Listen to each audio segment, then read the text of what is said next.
এখানে কোনো সন্দেহ নাই যে মুজিব একটা জালিম এবং তাগুত ছিল, এটা কোনো সন্দেহ নাই, এখানে সন্দেহের কিছু নাই।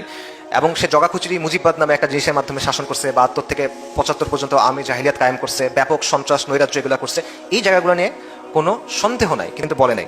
7ই মার্চের ভাষণ, এখানে ইউনিল্যাটারাল ডিক্লারেশন অফ ইন্ডিপেন্ডেন্স নাই, স্বাধীনতার কোনো ঘোষণা নাই এখানে। এই ভাষণ শেখ মুজিবুর রহমান শেষ করছে জয় বাংলা জয় পাকিস্তান বলে। এটার চাক্ষুষ অনেক অনেক অনেক সাক্ষী আছে। অলি আহাদ সাহেব আছেন, একে খন্দকার সাহেব আছেন, ডক্টর জাফরুল্লাহ চৌধুরী আছেন, সাংবাদিক নির্মল সেন আছেন, কবি শামসুর রহমান আছেন, এরা সবাই বলছে যে শেখ মুজিবুর রহমান সেখানে জয় পাকিস্তান বলে শেষ করছে। আওয়ামী লীগের পক্ষ থেকে 6 দফা দাবি উত্থাপন করা হলো। আমরা জানি 6 দফাটা লিখছিল আসলে 2জন আমলা, একজন নাম হলো রুহুল কুদ্দুস, একজন নাম হলো আহমেদ ফজলুর রহমান। এরা সবাই মানে সিনিয়র সচিব টাইপের ছিল, এবং এটা মূলত ছিল একটা মানে রাজনৈতিক বক্তব্য হিসেবে, চাপ দেওয়ার একটা হাতিয়ার হিসেবে। রাজনৈতিক আলাপ আলোচনাতে অনেক বক্তব্য থাকে, দফা টফা প্রেজেন্ট করা হয় প্রেশারের জন্য, নেগোসিয়েশনের জন্য, এরকম ভাবে। বাকি এটা আওয়ামী লীগ খুব ভালোভাবে ক্যাপচার করে এবং ইউজ করে, এবং শেখ মুজিব এটাকে তার মূল রাজনৈতিক মানে ইশতেহার টাইপের বানায় ফেলে 6 দফা। কিন্তু 6 দফার মধ্যে কিন্তু দেশ স্বাধীন করার কোনো কথা নাই। এবং 69-এর এর কিছুদিন পরে যেটা হলো, শেখ মুজিবুর রহমানকে জেলে নিয়ে গেল আগরতলা ষড়যন্ত্র মামলার জন্য, যেটা আসলে এই ষড়যন্ত্র ছিল, বাস্তবিক ছিল। আওয়ামী লীগের একজন সংসদের দ্বারা স্বীকারও করছিল এই হাসিনার সময় যে আগরতলা ষড়যন্ত্র সত্যি ছিল, আসলেই ছিল, ষড়যন্ত্র করছি আমরা, গর্ব করে বলছিল। তো ওইটার জন্য তাকে তখন জেলে নিয়ে যাওয়া হয়। 69-এ গণঅভ্যুত্থান হইলো, তখন তাকে মুক্তি দেওয়া হলো। এরপরে কিন্তু আপনি তার কাছ থেকে স্বাধীনতার কোনো কথা পাবেন না, একেবারে পাবেন না। 72 পর্যন্ত তার মুখে স্বাধীনতার কোনো কথাই নাই। বরং ব্যারিস্টার মওদুদ আহমেদ, উনি শেখ মুজিবের সহকারী ছিলেন ওই সময়, উনি বলতেছেন যে শেখ মুজিব জেল থেকে মুক্ত হওয়ার পরে ইয়াহিয়া সাহেবের সাথে দেখা করতে গেল, ইয়াহিয়া খানের সাথে, এবং সেখানে আশ্বস্ত করলো যে 6 দফা দিয়ে পাকিস্তান ভাঙবে না, এটাতে পাকিস্তান সুসংহত হবে, এটাতে পাকিস্তান আরো স্ট্রং হবে, ঐক্য হবে, শান্তি বজায় থাকবে। এটা আমি আলাদা করতে চাচ্ছি না। 70-এর নির্বাচন দেখেন, আওয়ামী লীগ তো নির্বাচন করলো, কোনো জায়গায় তারা এখানে স্বাধীনতার কথা বলে নাই, কোনো জায়গাতে স্বাধীনতার কোনো বলা হয় নাই। এবং এই নির্বাচনে আওয়ামী লীগ জিতলো, জিতার পরে বাই ডিফল্ট পাকিস্তানের প্রধানমন্ত্রী হওয়ার কথা শেখ মুজিবুর রহমানের। 71 সালের ইভেন জানুয়ারিতে ইয়াহি খান ঢাকায় আসলো, এসে সে পরিচয় করে দিল পাকিস্তানের নেক্সট প্রধানমন্ত্রী শেখ মুজিবুর রহমান, এভাবে বললো। তো আপনি তার জায়গা থেকে চিন্তা করেন, একজন পলিটিশিয়ান, ক্যালকুলেটিভ প্রফেশনাল, সুযোগ সন্ধানী পলিটিশিয়ান, তার জন্য কোন অপশনটা বেটার? যদি এভাবে চায় আমি পাকিস্তানের প্রধানমন্ত্রী হব, অন্য অপশনটা হলো একটা অনিশ্চিত সিভিল ওয়ার, তাই না? কোন অপশনটা সে চুজ করবে? সাধারণ মানুষ, লজিক্যাল মানুষ, সে বলবে যে আমি প্রধানমন্ত্রী হতে চাই। এবং এটাই শেখ মুজিবুর রহমানের পরবর্তী সব আচরণ থেকে আপনি এটা প্রমাণ পাবেন। এবং তাজ হাসমি সাহেব তার বইতে মার্কিন স্টেট ডিপার্টমেন্টের কয়েকটা ডকুমেন্টের কথা আনছেন। সেখানে মার্কিন দূতাবাসের কনসাল জেনারেল আর্চার কেন ব্লাড, উনি বলতেছেন যে জানুয়ারি মাসে, 1971 জানুয়ারি মাসে আওয়ামী লীগ নেতৃত্ব এবং ইয়াহিয়া খানের মধ্যে তলে তলে একটা সমঝোতা হয়ে গেছে। কি সমঝোতা? শেখ মুজিবুর রহমান প্রধানমন্ত্রী হবে, ইয়াহিয়া খান প্রেসিডেন্ট হিসেবে থেকে যাবে। এটা মার্কিন ডকুমেন্টের মধ্যে আছে, তাজ হাসমি সাহেব তার বইতে আনছে। 71 জানুয়ারি থেকে দেখেন, জানুয়ারি থেকে মার্চ পর্যন্ত অবস্থানটা দেখেন। মুজিব নির্বাচনে জিতছে, বোঝাপড়া হয়ে গেছে, এখন ক্ষমতা হস্তান্তর করা হবে, এটি দ্যাটস ইট, আর কোনো সমস্যা নাই। সমস্যাটা হইলো কোথায়? সমস্যাটা করলো কে? সমস্যাটা করলো ভুট্টো সাহেব এবং পাকিস্তানি আর্মি, বেসিক্যালি, যে তারা একজন বাঙালির কাছে পাওয়ারটা হস্তান্তর করতে চায় না, যে এটা সম্ভব না, এটা কল্পনা করতে পারছে, এটা মানতে পারছে না যে একটা বাঙালি, ওই যে যারা কলা বাগানের পেছনে গিয়ে প্রয়োজন সারে, যারা মুরগি হালাল করতে পারে না, যারা অর্ধেক খতনা করা বা খতনা না করা, যারা অর্ধেক হিন্দু, তাদেরকে আমরা কিভাবে পাকিস্তানের করি? এটা তো সম্ভব না। তো এরপর কি হলো? তারা প্রেশারাইজ করলো এবং ইয়াহিয়া খান 28 ফেব্রুয়ারি বললো যে না, একটা ন্যাশনাল অ্যাসেম্বলি মিটিং হওয়ার কথা, এটা বন্ধ করে দেবো আমরা। 28 ফেব্রুয়ারি 1 তারিখ ভাষণ দিল। এরপরে ছাত্ররা হিউজ প্রেশার দেওয়া শুরু করলো, মানে ঢাকার ছাত্র নেতারা, ছাত্র আন্দোলন শেখ মুজিবুর রহমানকেও ব্যাপক প্রেশার দিচ্ছে যে আপনি স্বাধীনতার ঘোষণা দেন। মানে তখন কিন্তু আপনি যদি হিস্ট্রি বই পড়েন, অলরেডি পতাকা উঠাই ফেলছে, কাগজের বন্দুক নিয়ে মার্চ করতেছে, মেয়েরা ছেলেরা মার্চ করতেছে, গান টান বাজাইতেছে, একদম বীর বাঙালি অস্ত্র ধরো বাংলাদেশ স্বাধীন করে, এগুলো কিন্তু তখন স্লোগান চলতেছে।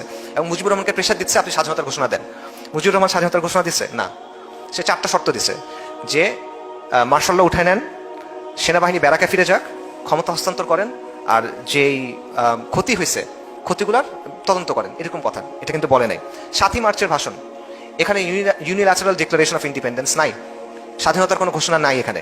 এই ভাষণ শেখ মুজিবুর রহমান শেষ করছে জয় বাংলা জয় পাকিস্তান বলে। এটার চাক্ষুষ অনেক অনেক অনেক সাক্ষী আছে। অলি আহাদ সাহেব আছেন, একে খন্দকার সাহেব আছেন, ডক্টর জাফরুল্লাহ চৌধুরী আছেন, সাংবাদিক নির্মল সেন আছেন, কবি শামসুর রহমান আছেন, এরা সবাই বলছে যে শেখ মুজিবুর রহমান সেখানে জয় পাকিস্তান বলে শেষ করছে। অথচ ওই দিন এটা শেখ হাসিনাও কনফার্ম করছে যে ওই দিন ছাত্রনেতারা, একদম গরম ছাত্রনেতা যারা, সিরাজুল আলম খানরা, তারা চিরকুটের মধ্যে লিখে দিচ্ছে যে আপনি স্বাধীনতার ঘোষণা দিবেন, এবং ওই চিরকুট শেখ মুজিবকে দিচ্ছে যে আপনি এটা কিন্তু বলতে হবে, উনি এটা বলে নাই। ঠিক আছে? এবং হাসিনা নিজেও বলে যে হ্যাঁ আমার বাবাকে চিরকুট দেওয়া হয়েছিল, সেটা উনি বলে নাই। আবার হাসিনা এটাও বলে যে আমার বাবা স্বাধীনতার ঘোষণা করছে। স্বজন হারানোর বেদনায় মাথাটা ঠিক নাই আর কি, ওই জন্য এসব বলে। আচ্ছা, সো আলটিমেটলি দেখেন যে এরকম অনেকগুলো প্রমাণ আছে, আরও অনেক প্রমাণ আছে। শেখ মুজিবুর রহমান এইখানকার আমেরিকান এম্বাসির সাথে যোগাযোগ করছে যে আপনারা ইয়াহিয়াকে বলেন পাওয়ার হস্তান্তর করতে, আমার দলের র্যাডিক্যালরা আমাকে অনেক বেশি চাপ দিচ্ছে স্বাধীনতার ঘোষণা দিতে। এবং সবচেয়ে বড় যেটা প্রমাণ, 7ই মার্চ যদি স্বাধীনতার ঘোষণা হয়, 24শে মার্চ পর্যন্ত তারা করলোটা কি? মিটিং করছে, প্রথমে ইয়াহিয়া খানের সাথে, তারপর ভুট্টো সাহেবের সাথে, মানে 3জন মিলে। এবং মিটিংয়ের পরে শেখ মুজিব বের হয়ে এসে বলতেছে যে হ্যাঁ হ্যাঁ অগ্রগতি হচ্ছে, আমাদের আলোচনায় অগ্রগতি হচ্ছে। স্বাধীনতা ঘোষণা হয়ে গেলে কিসের অগ্রগতি? এখন মিটিংটা আবার কিসের? রাইট, তো হয় না, ইট ডাজন্ট কম্পিউট। এরপর কি হলো? এরপর হলো 25শে মার্চের ক্র্যাকডাউন। 25শে মার্চের রাত্রে ক্র্যাকডাউন হলো, শত শত মানুষ মারা গেল। নাপাক আর্মি, যাদের কাজ হলো মুসলিম মারা, তাদের একমাত্র ক্রেডিট এখন পর্যন্ত এটাই। বাংলায়, বালুচিস্তানে, ওয়াজিরিস্তানে, এই জায়গাগুলোতে মুসলিম মারাটা তাদের আসলে মানে একমাত্র ক্রেডেন্সিয়াল আর কি। অনেক মানুষ মারা গেল। আপনারা ডেড রেকনিং পড়েন, শর্মিলা বসুর বই, আবারও এটা আওয়ামী ন্যারেটিভ না, সেখানেও কিন্তু সংখ্যা দেওয়া আছে যে খালি 25শে মার্চে বলা হচ্ছে, পাকিস্তানিদের কনভারসেশন, আর্মির কনভারসেশন নিয়ে আসছে যে অ্যাটলিস্ট এই এর ভিতরে ঢাকা ইউনিভার্সিটি এবং পুরান ঢাকা এই অঞ্চলে অ্যাটলিস্ট 300 মানুষ মারা গেছে। ঠিক আছে, এখন মানুষের সংখ্যাটা 300 মানুষ কম নাকি বেশি, আপনি এটা আসলে কি বলবেন? তো এই জিনিসপত্র হলো। এরপরেও তাজউদ্দিন সাহেব শেখ মুজিবের কাছে গেছে টেপ রেকর্ডার নিয়ে, আপনি স্বাধীনতার ঘোষণা দেন, আমরা এটা প্রচার করবো, আপনি আমাদের সাথে আসেন, আমরা আপনাকে সেফ হাউসে নিয়ে যাবো। শেখ মুজিব কি বললো? 27 তারিখ হরতাল ডাকছি, বাসায় গিয়ে আরাম করে ঘুমাও, ব্যাপক হরতাল হবে 27 তারিখ। স্বাধীনতার ঘোষণা কোথায়? আচ্ছা, এবং তাজউদ্দিন সাহেব বলতেছেন যে 72 সালের 10ই জানুয়ারি যখন শেখ মুজিবুর রহমান দেশে ফেরত আসছে, তখন তাজউদ্দিনকে বলতেছে, তাজউদ্দিন তোমরা তো পাকিস্তান ভেঙেই ফেললা, এটা সে বলতেছে, তাকে বলতেছে তোমরা তো পাকিস্তান ভেঙে ফেললা।